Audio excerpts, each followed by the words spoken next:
the BGG show. Hey, everybody. Hey. Hello. We're a bunch of professionals. We're all together here. We're going to be bringing back the Board Game Geek show. I'm excited about that because I never wanted it to go away.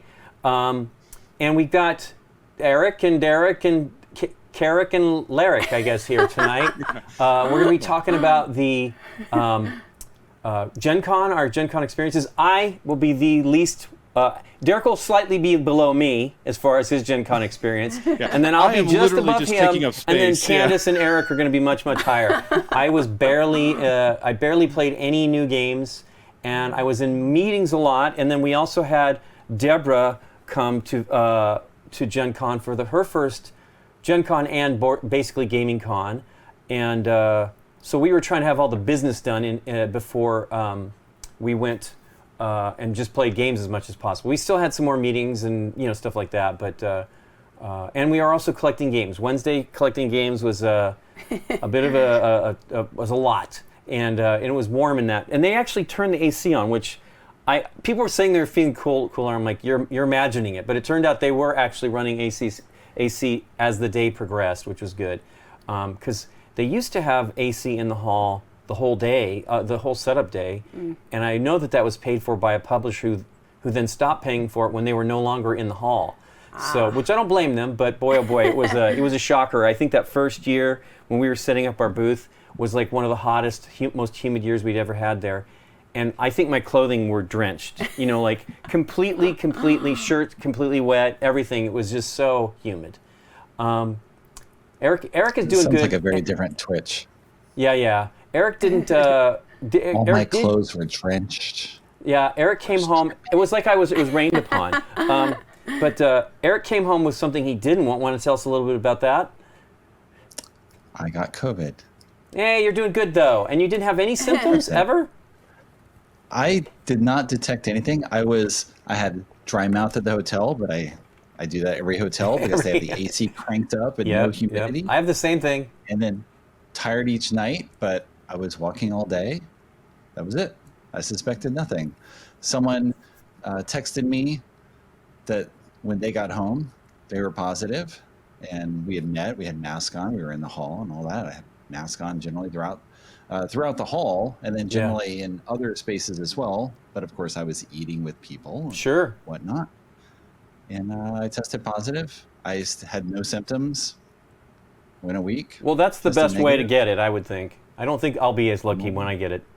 Yeah, it was kind of weird. So mostly I just, I was on my back, dying. Right. Were you tired though at all once you got home? I mean, just a normal sort of convention tiredness. Sure. See, that's the best. I'm almost certain it won't be that good for me. But who knows? I rarely get sick. I was making a joke about dying, which of course you're not going to die. No. Yeah. No. I mean, we're all going to die. That's an inevitable. But the reality is hopefully it's a while away. But yeah, it was a fun event. I mean, this year was definitely the three of us were there last September for the Gen Con, and which was felt like Origins. It was not many of the major publishers were there. And it was a more crowded Origins, but it felt like an Origins. This one absolutely felt more like Gen Con. It was much more crowded. The entire hall was filled. Last time they had areas blocked off, Eric and I went to go meet with Off Duty Ninja, I think, and we went backstage. Like they had these drapes, and then they had offices in the space that was at the back of the hall, essentially. But yeah, that was... Funko had a booth as well there last year. Just this... A little office room. Stage area. Yeah. Well, thankfully, it was. First of all, everybody wore masks. I think I actually saw better mask wearing than at the previous Gen Con, and it was very good at the previous Gen Con. By the day three, I think Saturday, I saw a few people with the mask off their nose. I saw people with their mask off the nose, but it was not at the convention center mostly. This time. Now, I wasn't in there as much as you guys. You might have witnessed more than I, but it was pretty great. We had to go through. Prove that we were vaccinated, and then they would give you a wristband so that you could show that all the time going in. They wanted to make sure everybody going into the convention space. They didn't check us, though they did check us. Did they check us badges and wristbands in the hot games room? because they came in and checked us. I was thinking. I don't remember. Yeah. I almost if they're as rigorous with the having your badge visible on your person as they were with wearing masks. Well, they came through and checked us all. At least when I was in the Hot Games one time, and that was I thought if somebody wasn't going into the convention, do they really need to get their badge? I mean, because reality is you need it. If somebody was asking me about having somebody come in the door, I'm like, they don't have their badges. I'm like, they're going to get them, right? If they're going to go get them, then yes, they can come into the room. But otherwise, they have to have their badge. And thank goodness, because I don't know what would have happened on that. They'd have been kicked out. Yeah, they were generally, Chad and Doris were leading the Hot Games room, and they seemed like they were pretty strict about people. You get a badge, you wear a mask, or you get out. Yeah, and the tickets. Well. I guess the tickets were It was digital. We couldn't take the generics, which is a bummer because there was definitely room during the day for that. And I think Sunday, more people probably would have come to do that because it's a downer. We closed down at 4, I think. And it would be great if you could go just a little longer so people could do that. But we want to get out of there too. I get it. And it was very fast. I wasn't even involved in boxing anything. It was amazing. I turned over and they're already moving stuff out the hall. I'm like, okay, I guess we're done. Wait, speaking of bracelets, the vaccination bracelets, I didn't tell you guys, I don't think I told you, maybe I told Eric what happened to me on the last day, but I was trying to get in, so we had exhibitor badges so we could get in before the general public could get in, and on the last morning I slept in just a little bit, had breakfast late, get over there, and I'm trying to get in early. I don't know if I wanted to get Great Western Trail, Rails to the North 2nd edition or something.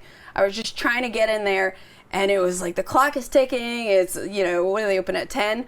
I think it was 9:58, trying to go through crowds and crowds of people, and I was with Walt, and we just missed, getting in early. So we're in the rush.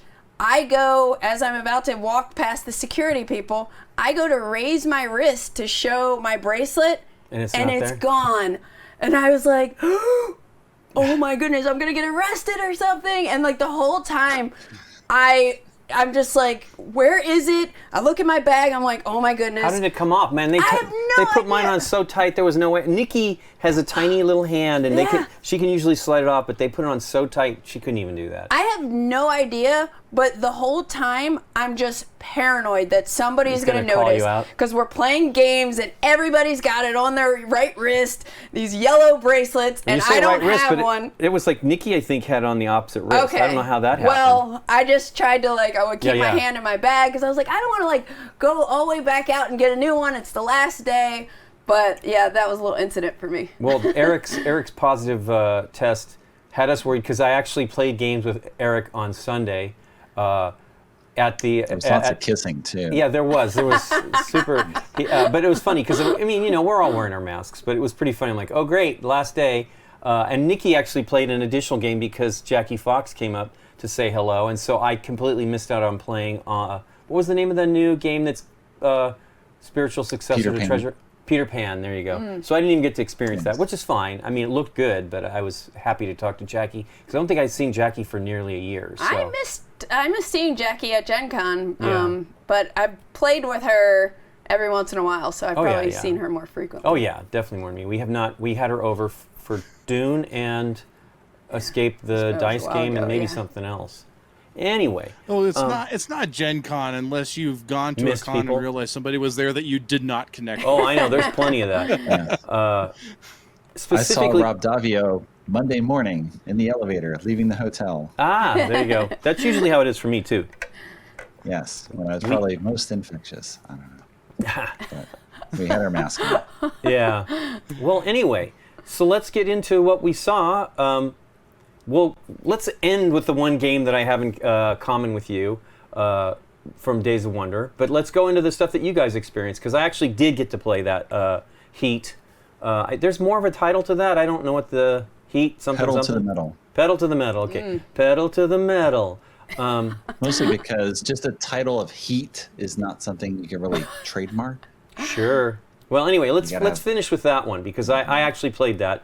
And go ahead and tell us what some of the stuff that you guys saw. You want to start with Candice? Sure. I guess one of the things I'll start with that I was really excited about was Hoplomachus Victorum at the Chip Theory booth. So I backed this a while ago. Did you just say gibberish? What was that? Hoppa Baba what? Hoplomachus Victorum. There we go. Okay, well, there you go. But it's a solo game where you're playing as a gladiator, and there are all these different gladiators you can be, and you're kind of leveling up, playing all these different arenas. And, you know, I had not previously, like, scheduled an appointment with Chip Theory, but I knew I was going to stop by because I'm a big fan of a lot of their games. So I ended up going, catching a little demo, and they're like, hey, you know, we're doing, like, you know, more content creator demos, private demos. So then I got invited back for that, and I got to play with Casey. I cannot remember what her channel is right now. And the Sunshine Band? Yeah, that's it. Okay. But we ended up having this like 2-hour demo where we actually got to really like play through the game a little bit, and it's just super cool if you love solo board games. The component quality just blew my mind a little bit. Like, Chip Theory continues to like outdo themselves. Sure. They have, even on these really nice dice they have, something that's super smart is they have some kind of graphic design going around each of the different types of dice to show how many hits are on there. So you don't have to know, like, oh, how many successes are on this color, you know, the red die versus the blue die. So I thought that was really cool, and they have just a really cool display tray that comes with the game. And then, of course, the poker chips are really nice. Yeah, so that was one thing. I mean, do you want me to keep going or bounce back? Let's go to Eric. Okay. I don't know if he was saying so much, like he showed a bunch of still sealed games on his video from Monday. That's right. Well, I've played very little over the past week. So well, you're in isolation, so that shouldn't be a surprise. It's kind of happens. I found myself being attracted to these two-player combat games, right? So I got the Rift Forest expansion. So there's a review copy because I reviewed Rift Force. Pocket Paragons. It's like just a 2-player combat. It's like 3 minutes. That's it. You got little cards. It's a very rock, paper, scissory thing where you're putting stuff down. See whether you get your effect off that. Soulforge Fusion. Look at that plastic. Yeah, beautifully sealed still. Yes. So I got a demo with Justin Gary, and it's like lane combat where you have a deck that's in 3 levels. It's sort of smash up style where you take 2 half decks and put it together, but they are Keyforge style generated cards. So you'll get a unique combination, and you have these 3 levels of cards. And as you play the level 1, you put the level 2 in your discard pile. And so that'll be shuffled into your deck. And then when you play the level 2, the level 3 goes in. So you automatically level up as you play things, but you're only going to play a few of the cards you have in hand. So you're making choices about everything based on whatever comes up. Cool. What else? Yeah. Did not play. I took this one from the library. This was like one of the few things that I saw sort of people gravitating towards and getting in lines. There were lines for Green Team Wins as party game, where essentially it's a majority rules type game. You initially all start on the orange team. If you answer a question correctly, you go on the green team. You ask another question. If you answer the question again correctly, based on majority, you're on the green team. So you score more points the longer you stay on the green team. Cool. And you fall off the team if you don't go with the majority. So a very simple concept. Saw that one, lots of lines, Turing Machine, Cat in the Box. There's a lot of, what do we want? I don't know how many hundreds I did get shown a new game. I got shown the Texas Chainsaw Massacre one from Trick or Treat Studios. Ooh. And the weird bag that you put your hand into to take components out, because you're the teens trying to, like, you break down. I mean, I've never seen Texas Chainsaw Massacre, so the story was new to me, but I believe you break down and you're trying to get help or something like that, maybe get to the phone or something. And it looked really good. So it was exciting because they're doing, Trick or Treat has done some re-implementations. They redid, they just released the Nightmare Productions. Boy, I really need to get that in my head because I can never remember it. And I did play that one, so I did play that game, and it was great. I'm terrible at that game. Chris Zeffro asked me if I still liked the game. I said, I never liked the game. But I do like the game. It's just one of those that I just can't do well at. And I've always played with sharks. And Nikki is one of those sharks. She usually does very, very well. We played with Christina, and she made a film that was like 18 points of star power, and we could not beat that. So she didn't do nearly as much in the subsequent rounds, but that first round was so strong that she glided to a win. It was pretty exciting to see. It was fun to see another strategy that was just trying to buy as many monsters as possible, which was the bane of my existence, because I just need... The monsters are the stars in this, of course, and I just needed a few of them, and I couldn't get it. It's very nice production, really, really well done, and the Texas Chainsaw Massacre one looks good too. And I saw some other things that I don't know that I'm allowed to say much about, Secret but exciting things. stuff, from them, because I was visiting them twice. I think So what was interesting, seeing Traum Fabrique come back. So that's the game originally published in 2000. Now in a new edition, 22 years old, right? Where you're making movies, and you can make they This can pleases issue me. new issues. Tell me New more. versions of it. It's an auction. It's an auction game. Oh, yeah, I love the game. Yeah. Okay. I thought it was new to you. Anyway. Yeah. I just can't it's believe just- it's coming back. Yeah. Yeah. But that was part of what I talked about in my video. This notion that everything seems like it's coming back, and to some degree, I wonder who cares other than people who have been around a long time and know these games to begin with, because it just seems like almost one more thing hitting the pile. But there was so much where it's something coming back, or an IP that was out before and is now brought back to the market again, and there's so much of that. It felt really weird, this sort of IP mining, nostalgia bait approach. I mean, I guess it makes sense.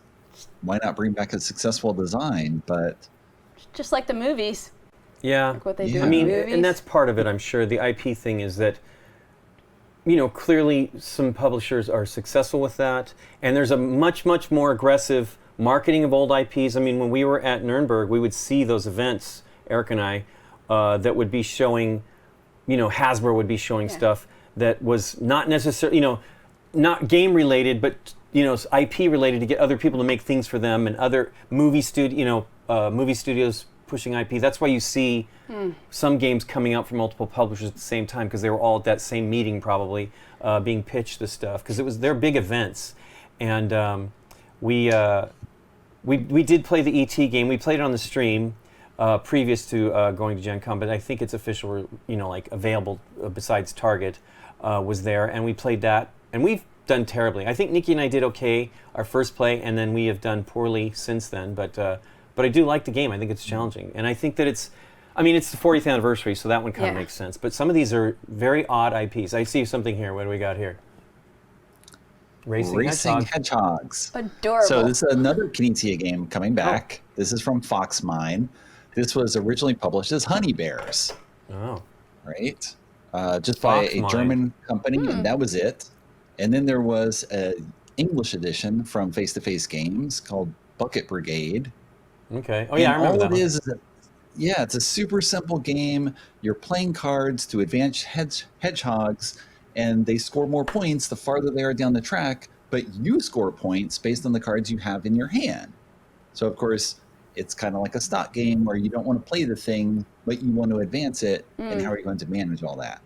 So it's a super simple idea, and now it's coming out in a new edition from Foxmine, and does that matter to anyone other than Knizia fans who are like, and Knizia, and prefer hedgehogs? Anybody, maybe fans of really fast-running hedgehogs. I don't know. Yeah, really. If you're going to talk about games being re-implemented, there's no one more prodigious than Reiner Knizia. So it's not a surprise that because I know that he actively pushes the designs.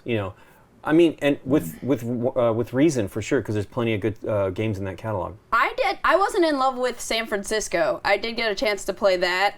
I played with T and Amy and Maggie from Thinker Themer, and we thought it was cool. But what really excited us after was when we broke out Kites. Kites is a real-time cooperative game where you have these different colored sand timers that you're playing cards of different kite colors, and you have to keep flipping them to make sure none of them run out. You had all these. There we go. Thank you, Vanna Eric. Vanna Eric. It's super fun, and it's stressful, but like in a good way. And that night I played it. Oh, music. Hey, we don't have it see, but somebody's either following us or subscribing. Ooh. I think that's the I like that. I think I that's like the follow. Yeah, there we go. It's following. Thank you, Lightning Canuck. Thank you. Thank you. While we're at it, I got to shout out before we went live. Rainer resubscribed for 28 months. So nice, thank you, Rainer. Thanks for the support, Rainer. Anyway, why don't you go on a little bit more? Okay, another thing at the Board and Dice booth. Speaking of Rainer. Our Steph Hodge, demoed Tillatum. I'm going to try to pronounce it correctly, and also Terracotta Army for me. Tillatum is a new one that's going to be coming out at Spiel in a month and a half or soon, and it's a new one by Daniela Tascini and Zolkin Simone Luciani. Yeah, it was pretty cool. It has this very kind of classic Euro game feel to it, but then it has a lot of like little modern things happening, like the way you get resources. Overall, it seemed really good so far. I'm looking forward to kind of playing a full game of it, but it definitely gave me like I'm not as seasoned of a gamer as you guys, but like it gave me like a classic Euro kind of feel with the artwork, and also just the moving around the map. Like you have merchants and things you can place on the board. It almost made me think of like Orleans or something. Right. So that was cool. And then Steph also taught me. I love Orleans. Yeah. Yeah, it's awesome.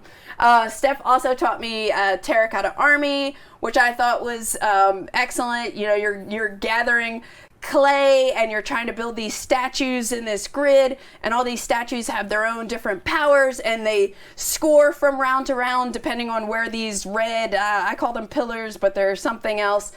Depending on where they are in the grid, you're going to score for majorities, and there are like different types of special statues you can get. And I thought it was really clever that you have to balance, like at the end of every round, your clay dries out. So the little clay cardboard tokens are like a reddish color on one side. On the other side, they look like dry clay. And you can't build statues with dry clay, so you have to kind of manage that. Yeah, it was pretty cool. And then also a big highlight for me was Eric and I got to take a peek at Great Western Trail Argentina, which is coming out. And I've been really I'm a big Great Western Trail fan, and I've been looking forward to these new, releases. Argentina, I think the next one's going to be New Zealand. Wow. But yeah, yes. I've been very curious, because you kind of wonder, like, do they need to do this? But like after seeing everything that they've added to it, like they have a new different type of worker, and then there's a whole thing where your cattle that you're getting, instead of just like kind of pushing your train along, you are shipping, like there are different boats that you could ship to, and you go to these different like island locations, and it seems so cool. I'm very excited to play it. Like it seems very fresh, but it still feels very Great Western Trail. So that's cool. I'm hyped for that. There was the big eBay booth. Oh yeah. Did you guys get the eBay Buy It Now game? No. Did anybody play it? No. It did not look. We almost appealing. took one to just check it out because we ran into Tom Wetzel, who now works for the board game manufacturer that actually put that together for eBay, and they were just giving it out. Yeah. 5,000 copies or something. I heard 2,000 initially, then I heard 5,000. So I don't know what the story is, but we almost there were got mystery one. packages just left around the fair, and you could find it, and it would be like mystery inside, and it was a copy of the eBay game. Well, it's. I don't think John Gilmore actually co-designed. I believe he developed it with, or helped steward the design from a lady designer who I do not remember the name, which I think is awesome. I mean, I remember the old eBay game being fun. Remember that was the motorized one? There was like a Can't remember what it was called. I have it. It's in here somewhere. but I've never. I know I've played it. I can't say I've never played it. But it's been a very Danielle Reynolds. Thank you, Scott. So yeah, I remember it. I was wondering if it was related to that, but the booth was insane because it was literally they had like a patio upstairs that I just wanted to go hang out in, and they had. So I finally got to see a original Mayfair copy of Catan, which Settlers of Catan as it was called at the time, and I don't remember. I'm sure I've looked that up on BGG, but it's been ages, and I was always remembering like you'd see pictures of wood and stone. It was literal pictures, but it was like a big brown cover with the resources and squares underneath. They had one on display, and that was kind of exciting to see. The other ones aren't as exciting to me because that one I did not buy back in the day. I've told the story recently when we did the Catan on the show that I think they told me it was $35, and I thought that was too much money. And you know, I would have been 4 years ahead of myself if I had actually purchased it. But well, speaking of elaborate booths, like which booths were your guys' favorite? Oh my gosh, like, the Matrix, man. Me too. That's why I brought this up. The Matrix. Then when I saw them, I didn't. So cool. It was a complete surprise to me, that announcement. And I thought, I love the Matrix, so I'm going to be wanting to get a copy of that game to try it out because wow, that'll be fun. It's the legendary. So we should mention the booth was actually Upper Deck. And so this is legendary Matrix. Yeah. Legendary Encounters Matrix. Right, that's what I was just going to say. It is a Legendary Encounters. So it's not the exact Legendary system, it's the Legendary Encounter system. Yeah. Which, they keep building on, which is cool, because the regular basic Legendary that's Marvel hasn't really, they've added things to it, but it's still the old system, so it hasn't evolved like the Legendary Encounter stuff. Encounters is specifically co-op, right? Yeah. Yes. Yeah. Okay. I like Aliens, so I'm really excited about it. The first 3 movies, and it's done in a not quite anime style, and they did not allow pictures of the cards to be taken. So maybe they're not done. And they had the Matrix digital. Does it look like the Animatrix though? It does not, that I recall. Okay. It's been a long time since I looked at it.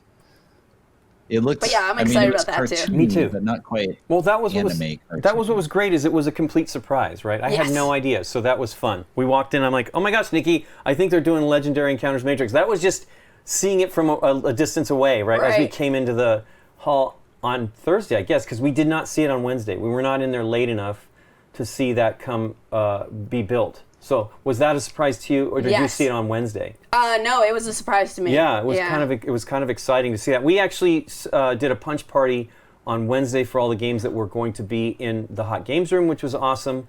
We have only tiny bit of mention about that, but it was really fun and intense. Yeah, and so it was a good. There was a lot of games to punch. I think. Candice was in a contest with herself to be the biggest puncher, but it was a lot of fun, and we had a pretty great team helping out with that, and that was really a treat. And this was a completely different experience. My last one was just getting games and some meetings, but mostly getting games for the BGG library, and so I was kind of stressing to get games. I only had one real day of that on Wednesday, and then it was meetings and attending. I've never been able to just walk around. Now, having all that free time, I still didn't see everything. We did a pretty decent job. I'd say we covered 2/3 of the hall, and we kind of did this weird M shape, I think, sort of. So we kind of saw a lot of people didn't see the corners, but we saw the corners, but we didn't, but we also saw, because it's at 11, I think Trick or Treat Studios was at 1100, so we kind of did go over, because I saw the big glass cannon booth in the corner that I'm like, who wants to be in that booth? I'm hoping it was air conditioned. I was just kind of surprised by how many times you can walk around, where you think you're seeing, and see something new. I'm like, oh, that's there. Even on Sunday, I'm like, I feel like I've walked up and down this hall several times in the past couple of days. But are you just they're little nuggets everywhere. Right. Well, I also think that they have a few horizontal ones that cover 2 aisles, and somehow you'll miss that little bit. Well, we could see when we were collecting games, we could see the Oink booth, but we could not get to it. We finally got through it, but they had a giant pile of boxes in the aisle, and that was almost a dead end. But I think it was just that they had enough boxes to block us off from both ways. But we went there and we ended up picking up 3 games that we didn't have, and the expansion with a little dice tray for Deep Sea Adventure. Oh, cool. But they had 5 Diamonds. Is that the name of the game, Eric? Do you recall? But they were saying, yeah, 6 Diamonds, 5 Diamonds, something like that. They're not going to likely produce that one in English, which is weird. I don't know what they were saying something about it being difficult to manufacture or something like that. I have not opened it up yet. I will. It's not down in our tiny little oink shrine behind me. The Diamond While game. I wasn't at the show, I did manage to actually complete a Gen Con goal thanks to Candice. All right. Happy to help. Ghost Galaxies has acquired Keyforge, and they had a booth set up at Gen Con, and Candice was kind enough to grab me the Keyforge adventure decks that were there, which I've played one of them, and they say that they're exclusive. I hope they're out in the mailbox. It's been raining all day, and I haven't walked out to where my mailboxes are in my community to see if it's here. But apparently they were saying there was an exclusive Gen Con edition of these decks. I wonder, they're coming into retail in October, but I'm wondering if there's going to be any significant differences. I wonder if it is just a sticker on the box that says Gen Con. I have no idea. But they're saying Scott's saying it's the Diamond Swap. I did not recall that being the name, but the Diamond But yeah, Swap. I talked to the Oink game? one of our friends from Oink, and he was telling us all about it. But that was exciting to see them there, and they had just been nominated. They had it's funny, it's Oink, so it's a bunch. They actually had a lot of product, but it's all this tiny product, so it's very easy to look at everything quickly. I did miss one thing, which I had no idea what it was, that was cheaper than the rest. So I don't imagine I missed too much, but who knows? But I just didn't get back. We were going to come back that day on Wednesday. No, it had been Thursday, and we just couldn't do it. We had so much to do, but yeah, it was exciting to see a lot of publishers back and for the first time. We didn't actually mention how great the booth was, but the Chip Theory booth was really, really cool. Oh, yeah. I mean, they had it similar to last year's, I think, but I like how they have a good amount of open space for demo tables. It's not just tons of sales stuff right there, where most of the time they have, I think they must have had it in the pylons, like the product that they were selling stocked up. So that was cool. What was your favorite booth, Eric? Wait, Lincoln, which one did you mention? I missed. Chip Theory. Chip Theory. Oh, yes. Yeah. That was very art gallery. Yeah, and it was very demo table oriented, which was great. I really liked that. Yeah. In a different way. It was all standing tables. Yeah, even more demo oriented was the Czech games room, which is separate from the exhibit hall. Yeah. Yes, they had. So last year they had this space. Rio Grande had abandoned its space, and Czech Games took it over. And it was a vast space with just a few tables kind of scattered. And now this year, you can be closer to one another. And they had tons of demo tables in there. And I talked with Tony last year about it, and they said pretty much they just set up the room, come play, you play the full game, you play as much as you want, whatever. And they just sort of spread the awareness of games that way. You can play a full game of Through the Ages if you want. Nice. Go for it. Yeah. And they're open, I forget when. Till midnight? 10, midnight. They're open late cool. because they're not in the exhibit hall. Right. So you can spend a lot of time there absorbing a lot of Czech stuff. Did they have the giant galaxy trucker again? I did not get to the other half of the room. That's the one thing we didn't get back to, which I mentioned the other day. We were talking with Deborah about it, was Magic Mountain. Did you guys see the Amigo giant Magic Mountain? No, Did not you see a giant Scott? one. How big was it? Yes. 3 feet? Yeah, 3-4 feet, sort of like that. Yeah, how did I miss this? Measure it. Well, I talked to Alex Yeager and was congratulating them on the win, and then they mentioned they had that, but we were early and we didn't get back to their booth. Yeah? I was just going to say, yes, winning Kinderspiel. Yeah. Specify. Yeah. I was going to clarify what the heck I'm talking about, but yeah, it was fun. And so I wanted to go back and actually check that out, but I did not get to see it. Yes. What else? Got some people chatting in there. Joe mentioned in the comments there, Gen Con is that big. do you think you could visit everything? I mean, you could walk to everything. I don't know really how much look at everything you're going to have to spend at every booth. Yeah, I think you can cover all the ground. I just don't think you can do all the things. Well, yeah, and there's much. I didn't even. I never even saw where True Dungeon was at. But I didn't really get to scour the halls because we were generally in the crowds. It was much more crowded than last year. Last year it was crowded in the demo space. I mean, in the convention hall, but the hallways were kind of sparse, right? Like the crowd that was waiting to get in, it was still a lot of people for last year. This year was much more. It was totally packed, and we were going through that crowd on Thursday because we had a meeting with Asmodee at just after 10 o'clock or something like that. So we had a meeting at 9 while the crowds were building up. And then we walked out and went upstairs to get to that. And it was just packed with people. And you're like, Nikki has issues with crowds as it is. So I'm sure she was a little bit harried with all the, Just put her up for crowd surfing. I know, yeah, just shove her along. But it was definitely crowded. Yes. So what is it? So Arc Lightning Canuck asks, is it more a buy con or a play con? And hey, thanks, Megalo. Thanks for following. I know what you want to make of it. It is. Right. There's a lot of potential play if you want it to be that way. Yes. I mean, there were fewer demo tables, I think, than in Gen Cons from 2019 and earlier. I think some publishers just wanted to avoid the issue of people touching lots of stuff, and they didn't have demo tables. So they would have a video, or they would just explain themselves as they're showing things. Right. So there were fewer demo tables in general, but the Asmodee area, tons of demo tables for all this stuff they're distributing. And Flat River Group, which now owns Greater Than Games and Yellow and distributes for a bunch of companies, they had a vast space with lots of demo tables. In the Czech Games Room, demo tables all over. Lots of other places, demo. You can definitely just go there and play and not have to buy anything to do that. Right. There's also all the space outside the exhibit room in the rest of the convention center where there's just tons of demo tables. And often they're ticketed events where you pay for them to reserve the space to ensure you have a teacher there, but they're available and it's open 24 hours. And well, was it all open 24 hours this time? I mean, because I know last year they were closing for cleanup at a certain time.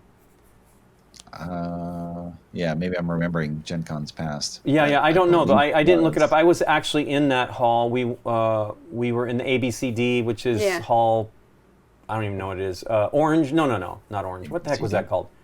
It's the one where it's just it's connected to the one edge of the main convention space, and I think they're just like exhibit hall D, C, ABCD, that were all in one giant hall together. Yep. And that was, that was actually Deborah's surprise for the whole thing, was how much, like, we'd go and you'd see people playing games in restaurants and at bars. Yeah, and, everywhere so cool. there's people playing Airport. games. People sitting on the floor playing games. Yeah, I'm sure she witnessed that. That was the funny thing. I was kind of surprised that it was still going when we were leaving, like on the second day, because we left Monday later in the day and they still had the tables going, which is cool. I did not have time for that. But we kept running into people everywhere we were at. It was pretty great. Yeah. So we ended up chatting with a lot of people on at the airport and stuff like that. So that was awesome. I played. Go ahead. Indian restaurants are ideal for that. Hey, yeah. hey, Gator Dave. I ended up. Oh, were we? No, go ahead. Okay, I was gonna say in that big exhibit hall, I ended up playing Mosaic, which is a new one from Forbidden Games. It's like Glenn Drover's company that puts out Raccoon Tycoon, and it's like this big civilization building game that has. I mean, we played the deluxe, like, Colossal Edition, and the components were just amazing. The board was gorgeous. But what I like really appreciated about it was that the turns were so quick. So it's like everybody's just doing like one action at a time, and there were a lot of things that were so streamlined about it. Also, like in civilization building games, usually you have all these like edge case rules like, oh, when you're building this type of building, it has to be 2 hexes away from this, and this can't touch that, and all that. And a lot of Mosaic felt very streamlined, and it's just like, well, you can build a city anywhere. It doesn't need to be like close to other cities or where you have units or anything like that. So that was really cool, and that game had me the entire time. I'm like, I think I like this. Like, I'm still trying to figure out how much I like it, but I did really enjoy it, and I played a 3-player, about like a 2-hour demo of it, which was really fun. And usually with a Civ building game, more people is usually better, but like even at 3 players, it felt like there was lots of competition on the board. And once we got a feel for all the actions, it was just kind of flowing. So that's something that's on my list to play, that I'm looking forward to actually like playing a full game of. So we're getting near the end, so let's talk about the one game we all played, which was Heat, Pedal to the Metal, as Eric says. You guys played before me. I was supposed to be in that play, and we were trying to eat food. And you went out to dinner. And I looked at my phone. I'm like, hey, I'm supposed to be there. And I was at Broad Ripple at that point in time, trying to find someplace to eat. So, and we walked, which isn't that far, but we took like the long route to get there because we took the short route to get back. So it was not as bad. We'd driven there every time I'd been before, so I thought it was really far away, but it is not. But I had a fun time playing it. What did you think of it, Candice? I had a good time playing it too. We had some very phony moments. I think it was mostly Beth who was spinning out. Is that what it is? Yeah, Nikki did the same kind of thing. A fantastic spin out that caused us all to cheer. So it was pretty great. You have to watch your speed. They have these limits for speed when you're going around curves on the board, and if you go over and you take heat cards and you run out, you kind of exhaust yourself, you end up spinning out. But yeah, I thought it was pretty fun. I was definitely excited after we played to hear that there were more boards. Yeah. And like there are other cards you could add, because we played the most like vanilla intro game of it, but it was fun. What did you think, Eric?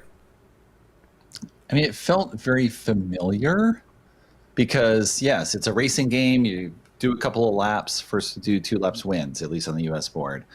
Right, you're playing cards from your hand. They have speed on it, or you can play mystery cards where you have to flip a card from the deck and you get the first speed off there. And so you can gamble and you can see how you do. And if you want, you can spend a heat card to like put your foot down and then flip and see, you get another speed card. And so you can gamble as much as you want, but the heat is this resource you kind of have to manage. I think that was the most exciting thing about that game. I really liked managing, because you want to get those into your hand to put them into the engine. Mm-hmm. And when you flip, you could be flipping heat cards and they go immediately into the discard pile, and you have to work through that deck again to get them back into your hand. And I thought that was one of the most amazing things about that game. It was a new and different kind of thing where you want to flip, you want to be able to go faster than your hand allows you to.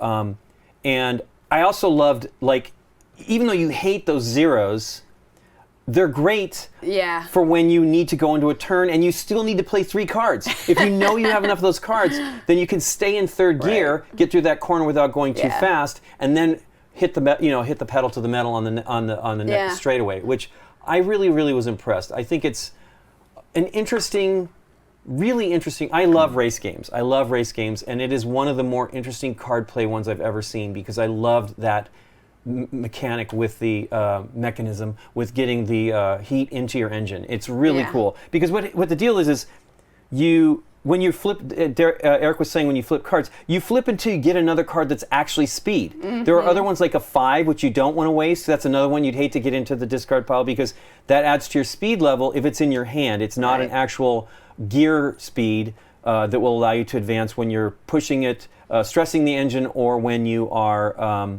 you're playing the plus card, where you can just, however many plus cards you get to flip an additional card without using heat. But you want those heat cards to be able to deal with going into a turn with too much speed and things like that. Yep. If you have enough heat to offset how fast you're going in that turn, you can make it through the turn without. I mean, I had one turn where I burned all the way through, and so then I'm like desperately trying to get them back into my into the engine block, which is really cool. I'm really looking forward to that. That's a Spiel release, I believe, right, Scott? Eric? As I say, Scott? Yes, it is. It did not feel very Days of Wondery. That's for sure.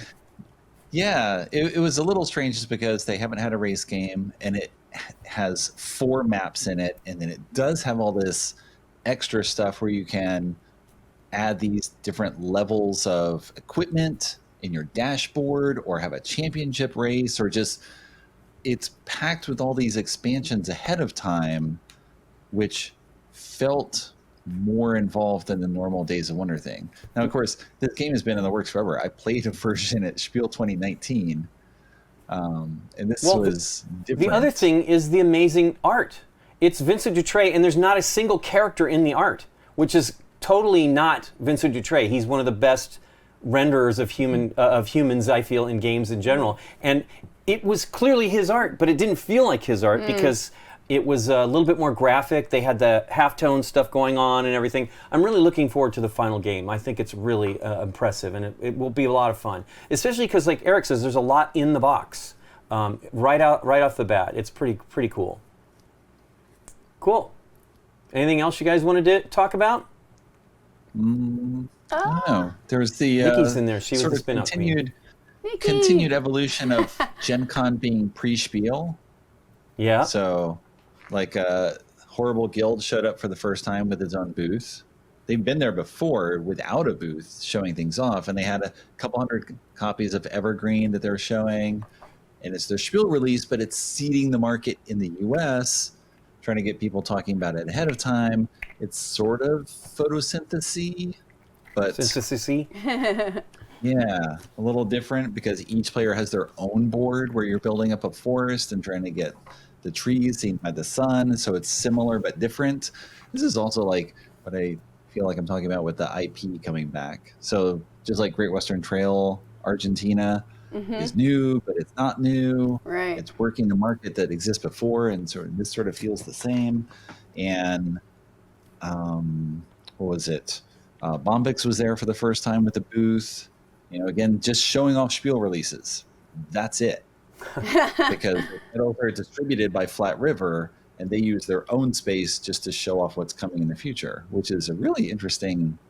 I mean, that's not cheap to do that. So Joe King's asking if we picked up the games we wanted to at Gen Con. I literally only bought those Oink games. Yeah. And I wanted one other game that I did not get to the WizKids booth. I didn't even get to the WizKids booth, so there's one. I wanted to look for Marvel Remix. I got Twilight Inscription. Yeah, people wanted that. I know they were excited about that.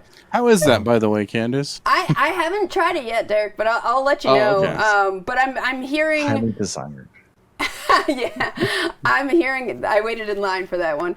I'm hearing good things, but one that I wanted to mention was, I don't know if anybody else got a chance to demo it, was John D. Clare's new one, coming from Brotherwise, Empire's End. The art is great on that one, yeah. too. Oh, and it's Quanchai, right, Moria? Yeah, I think so, yeah. Yeah, but it's this really just kind of clever little game where you have these tiles, and at the beginning of the game, you kind of one person randomly sets out these tiles that are making up your civilization, and then everybody matches, and you go through these rounds where there's a disaster, and you're bidding on these disasters.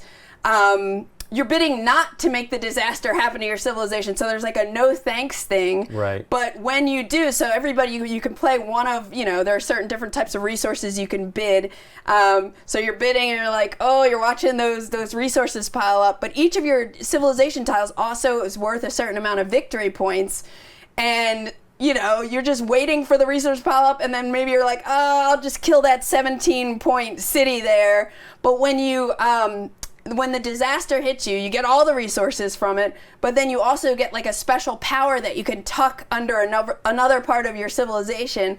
It was just like really fun and clever. And again, what people love about No Thanks is that fun bidding to not take something, but then letting it build up until it's so enticing that you're like, you have to, and you want to be, you want to grab it before someone else. So I thought that was really fun. That's going to Kickstarter, I believe, in November or January. It says you introduced him to Schadenfreude. Isn't Schadenfreude the Geschenkt, or No Thanks, other version of that game? Schadenfreude. I don't really know exactly when that came out, but that's a new to me game. I think it's in the past year or two. It's a trick-taking game. where there's a whole element of it's so good. There's a whole element of busting also, and you're trying to make one person bust because once at least one person goes over 40 points, they're out of the game, and then the next highest person wins. But there's a whole clever thing where the person who wins the tricks has to have the second highest card of the lead suit. And when you take cards that you win, you're kind of putting them in a tableau in front of you. And then if I already have a 6 in my tableau and I win another 6, it cancels it out. Right. So I'm like losing points, but sometimes you want to lose points, and sometimes people are trying to stick you, like, stick 'em, Capstone's stick 'em that came out. I feel like this is like a 3-dimensional stick 'em. Neat. Because it's really cool. But yeah, glad you enjoyed Schadenfreude. Well, cool. We are done for tonight, but we will be back. I'll be back on Thursday streaming painting, and then Derek and Candice, I guess, next week are going to substitute on Thursday for game night. We're going to do something. And then the following Tuesday at 10:30. So next week will be 5:30 p.m. Pacific Daylight Time, and then the Tuesday following that will be 10:30 a.m. Pacific Daylight Time. I think I said Standard Time last time. Daylight Time still for a little bit more. And then we'll be back with game night the following Thursday after that. Are we going to raid somebody, Derek? I'm looking. I'm going to try. I'm terrible about raiding. I'm the worst at remembering to do it until it was like I'm already done. But thanks for joining us today, and I hope you guys had some fun. We had a good time at Gen Con, and it's been good to talk about it too, because you don't really get a chance to think about it too much, because we're right back into the swing of things. I mean, we've been busy from returning to now, and we have another guest tomorrow that did not go to Gen Con but was going to go to Gen Con. And then I think we have a little bit of time to try to get all the work done that we need to get done before I leave for Germany. That's right. It's time to, yes, and then we start Germany talking about trip Spiel. Spiel. He's teasing. So that we'll be back in September. We're going to at least do it once a month for now. And he's going to slowly pass things by. But we will, in September, we will do a anticipation show, a Spiel anticipation show. So join us for that. We'll make sure we put out stuff in social media. We're going to try to promote our stuff a little bit better than we did before as far as the BGG show goes. And we got somebody to raid, Derek? Yep, we're going to go say hello to Panda Angel. All right. Amanda Panda. Take care, everybody, and have a great weekend. Later. Thanks for watching. Or week and weekend. Oh, yeah, it's just Tuesday. Yeah, it's just Tuesday. I'm still screwed up. All right. Bye, everybody. Right. Are we out? We're done? Hey, you got to make drunk again. Hey. Thanks for following. Bye, everybody. All right. We'll see you all later. Peace out.